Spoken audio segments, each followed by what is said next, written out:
Hi, my name's John Dick, and I'm here to explain to you how unarmed combat works in Scum. Without further ado, let's get started. The unarmed combat in brawling has 4 different skill levels of expertise that the players can reach, starting from no skill level up to advanced skill level. However, the character's skill is just one of many things that are taken into consideration when combat begins. The other important factors are the player's ability to control his character during the combat and the physical condition of his character. Now that you know the basics, let's take a look at how the combat system works in other modern survival games.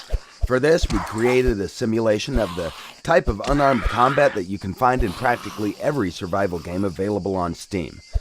From what you can see here, the character is constrained at the hip, but you can tilt their upper body and throw random punches toward your opponent. The camera is locked behind the character.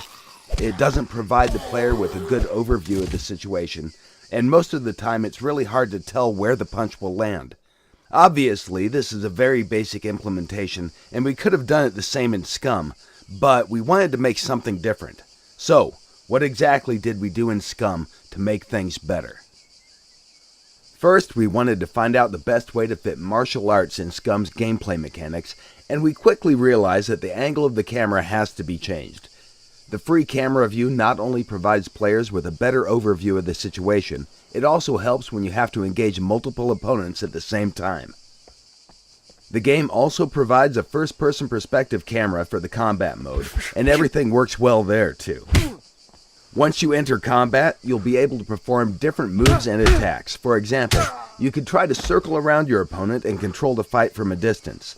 During the combat, you can defend yourself or attack. From defensive moves, you can use block or dodge, and from the attacks, you can choose kicks, punches, and combo moves.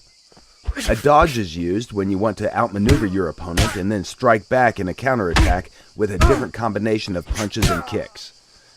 With the left mouse button, you can perform punches. With the right mouse button, you can do kicks.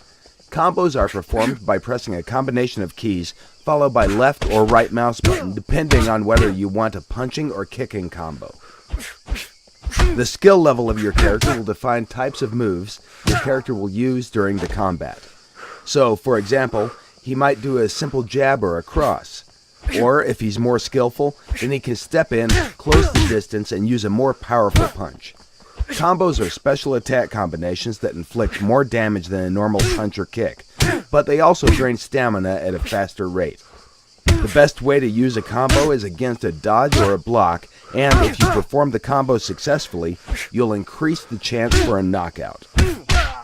Along with the skill level, the character's attributes will also influence the outcome of the fight. Strength, constitution, and dexterity are attributes that the player chooses during the character creation process. But once the game starts, these parameters will gradually change depending on the character's diet, metabolism level, actions players take, and overall health status of the character. That will, of course, be reflected on the character's speed, endurance, and strength during the battle.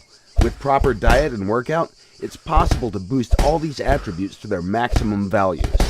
The only exception is the intelligence attribute, which will stay the same or drop down if, for example, a character gets shot in the head. In the current presentation, you can see different skill levels and how they will be represented in the game. Our plan is to make different sets of animations for each skill level to allow players to visually recognize the skill levels of their foes. This is still a work in progress, and it will not be included in the early access version of the game. Everything that your character carries in the game will have an impact on how you will perform in the combat. Heavy gear will make your moves slow and sluggish, and it will drain your stamina more quickly. It's recommended that you drop excessive weight before you enter a fight. The combat skill can be effectively used against other players, NPCs, and it can be used against animals too. Although we do not recommend you attack bigger and more dangerous animals unless, of course, you're sure that you can beat them or outrun them.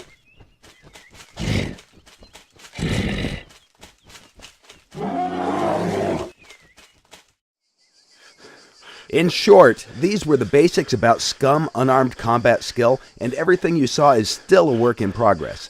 We aim for further optimization of the combat process to make it more fluid and enjoyable. Future plans are to replace mocaps with more realistic animations.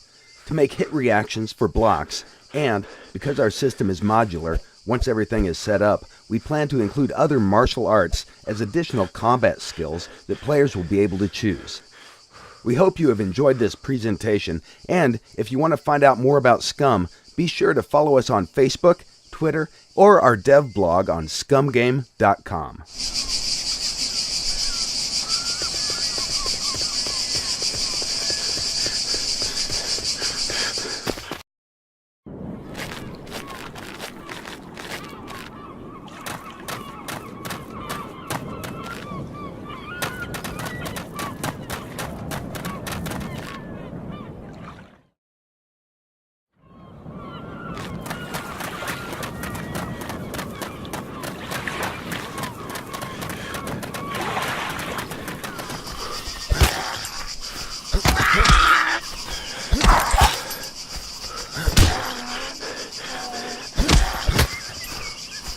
Ugh!